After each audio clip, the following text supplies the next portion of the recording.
Germs are everywhere, even on surfaces that look clean. The amount of contamination from viruses and bacteria would shock you if you could see it. Of course, germs are invisible to the naked eye, but they are there, and they can make you sick.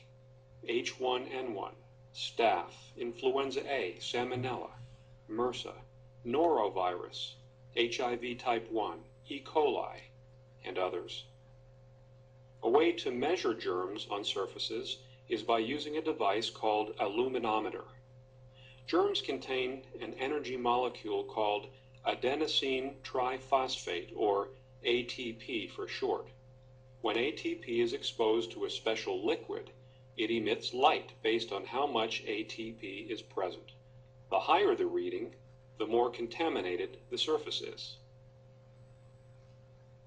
By testing the amount of contamination on a surface using a luminometer before treating the surface with IV-7 Ultimate Germ Defense, and then testing the same surface after we've used IV-7, we can actually see proof of how effectively this remarkable germ-killing weapon works.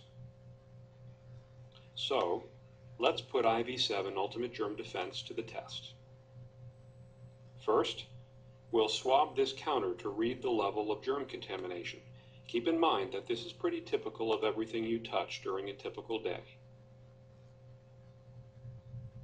Can you imagine what the readings would be for something like a public doorknob, or a restaurant table, or a desk in a busy office, or a school classroom?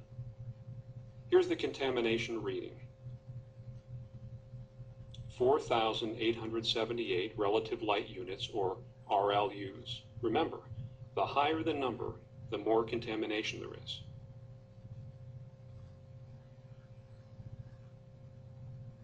Now we'll treat the same surface with IV-7 Ultimate Germ Defense. We'll get it completely wet so the liquid beads up. You can't tell by looking at this video, but IV-7 has absolutely no smell or fumes of any kind. Now we'll use the luminometer to swab and test the same surface a second time to see what effect spraying it with IV-7 had on the germ count. Here's the second contamination reading, 25 RLUs. Remember the reading before we treated it with IV-7? It was 4,878. From 4,878 RLUs down to 25. That's what IV-7 Ultimate Germ Defense did to this surface. And there's something else really important. This surface now has 24-hour residual protection. The IV-7 will continue killing germs on this surface for another 24 hours, even without treating it again. Ultimate Germ Defense. It's the perfect way to describe IV-7.